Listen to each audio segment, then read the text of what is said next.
Reka nguhe ikaze kandi ngushimire ko ufunguye umurongo wacu wa YouTube channel.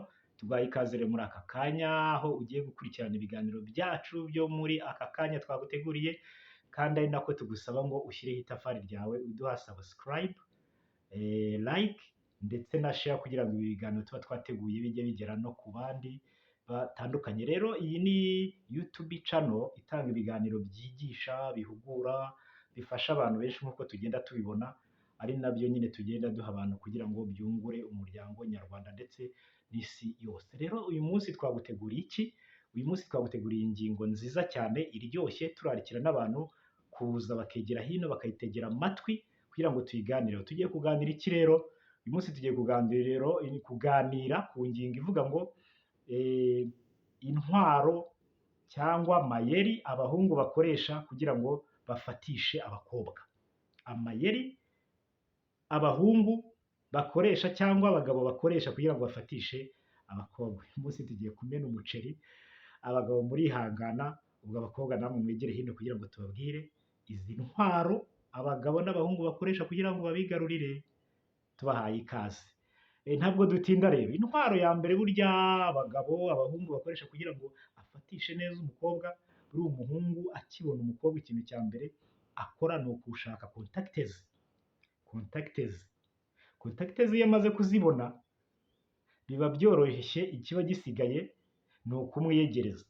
Nk'uko kumwiyegereza rero niho tugiye gutangira tureba ni izihe ntwaro akoresha. Burya ubundi niba uri umukobwa, burya wari uzi ko intwaro umuhungu akoresha kugira ngo agufatishe wibone mu biganza bye asigara akumanipira ni izihe intwaro? Rero ya mbere abahungu bakoresha niyo kwica umukobwa mu mutwe. Kumwica mu mutwe ni iki? Kumwica mu mutwe ni ukumuha keya nyinshi. Keya nyinshi burya nazo zambika igihu, zambika fime ubwonko, ugasigara utagitekereza neza. Keya nyinshi dushaka kuvuga aha ngaha ni sheri, waramutse ute, wiriwe ute, wariye bebe, amakuru, rimwe na rimwe akanyenyeri karanyeganyega, mesaje nziza buri munsi, ibihe byinshi kugeza ubwo nawe uvuga uti ubona keya zabaye too much, zabaye over, kugeza ubwo nyine usigara keya zikakugira igishushumbwe. Iyo ni intwaro abahungu cyangwa abagabo bakoresha kukwiyegereza. Intwaro ya mbere ni keya nyinshi, aricyo twise kubanza kukwica mu mutwe. Intwaro rero ya kabiri turagenda twihuta, ibindi tuzagenda tubiganiraho tubisesengura, ariko uyu munsi turagenda twihuta. Intwaro ya kabiri ni iyo kubanza kukubibamo icyizere. Burya icyizere ni ikintu gikomeye, n'umuntu iyo utamufitiye icyizere ntabwo ibyo ashaka bicamo. Umuhungu rero uzi ubwenge cyangwa urimo gutegura arakubara neza, ikintu cya mbere akora ni ukukubibamo icyizere. Icyizere rero abikora ate? Ni cya gihe uzajya kumusura ntanagukoreho, ni cya gihe mu gihe mumaranye ntuzumva avuga na sex, ariko arimo arakwigaho, arimo arakubara. Ibyo nabyo uba ugomba kubiha agaciro, ko umuhungu bwa mbere yatangiye avuga keya nyinshi. Icya kabiri yongeyeho ikintu cyizere, uri kubona umufitiye icyizere kugeza ubwo umufitiye icyizere pe. Rimwe na rimwe hari naho uzasanga umuhungu yagushyira, yakwereka konte ye, yakwereka password, ukaba wafungura ukareba momo ye, akaba yagushyira no kuri konti. Icyo ni cya kintu bita kukubamo icyizere.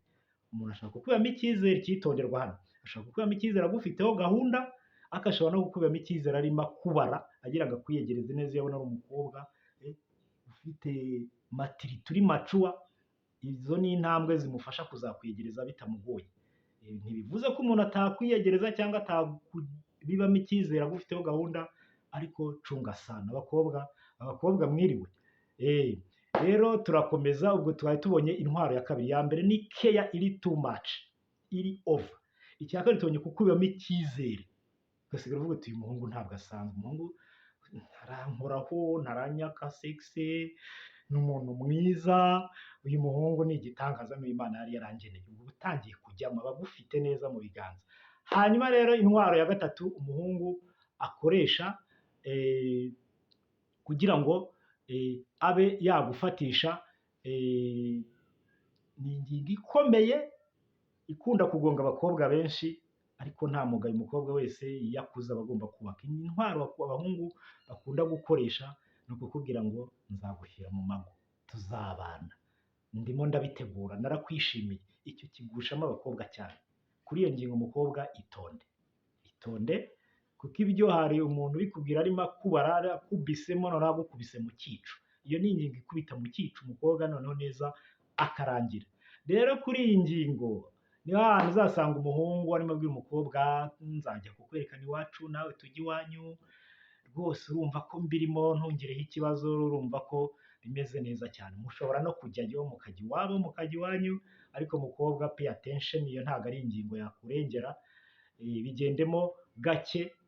Twibukiranye ko niba nkubwira ngo intwaro abagabo cyangwa abahungu bakoresha kugira ngo bafatishe neza abakobwa, iya mbere twabonye ni keya nyinshi, iya kabiri kukubamo icyizere, iya gatatu noneho akoreshe mu cyico, kukubwira kugushyira mu mago.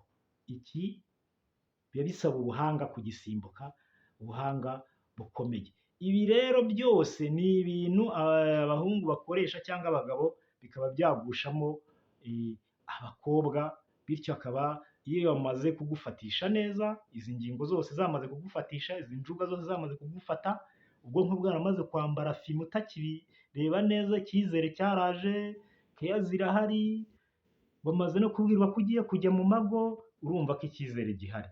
Rero hano umuhungu asigara gukoresha icyo ashaka gukoresha nka telekomande, ejo uzansure, ngwino tujyane aha, nimugoroba ndagukeneye.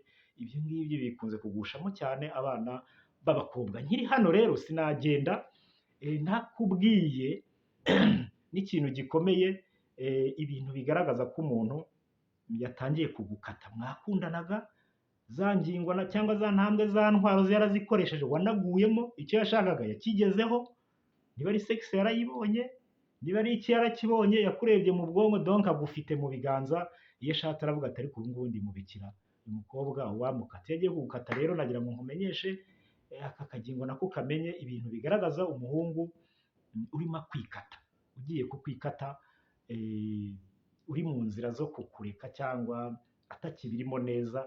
Nabyo numva ari byiza mubimenye uyu munsi, kuko iyi channel yacu tuganiriza abantu, tukaganira ku bintu bitandukanye. Tubibutse ko muduha share, ukadusharinga abandi, niba urimo ukunda ibiganiro ukaduha like ndetse na subscribe kugira ngo ibiganiro tukugezaho buri gihe bijye bihita bikugeraho. Hanyuma hasi unaduhe comment kugira ngo turebe ibyo twagabanya, ibyo twakongeramo, uko twabinoza. Burya ibintu ni ukuhugurana no kugirana inama. Rero nk'uko narimo bivuga, ngiye kukugezaho ibintu bigaragaza ko umuhungu arimo akureka, arimo guharurukwa, yamaze kuguhaga, injuga ze zarafashe, aragufite, ibisigaye arumva yahindura. Ikintu cya mbere umuhungu kigaragara ko umuhungu atakigukunda, agabanya time, agabanya umwanya yaguhaga. Niyo yaguhamagaraga kabiri ku munsi, gatatu, arasigara ari rimwe cyangwa rimwe na rimwe akanakureka, wanamuhamagara ntakwitabe. Mbese agabanya communication, arayigabanya. Iyo ni ingingo ya mbere.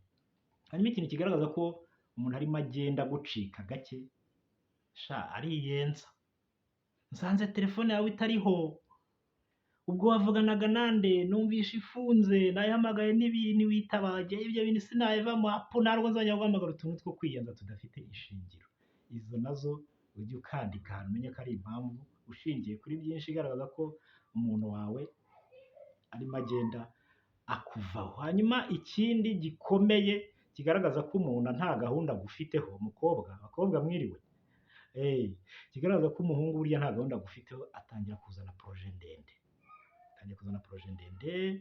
Ndashaka kujya kwiga hanze, ndi gushaka pasiporo, ndashaka kubaka, ndashaka gucuruza, ndimo ndashaka amafaranga, reka dukomeze dukundane ariko nzakubwira. Donc umuhungu utagufiteho gahunda mu gihe mumaranye kirekire, ntabwo avuga ngo ndakwanze, ashyira proje ndende ku meza, nawe ukibwiriza ukagenda. Sinumva umuntu avuga ngo nzajya kwiga nzamara imyaka 5, uribwiriza.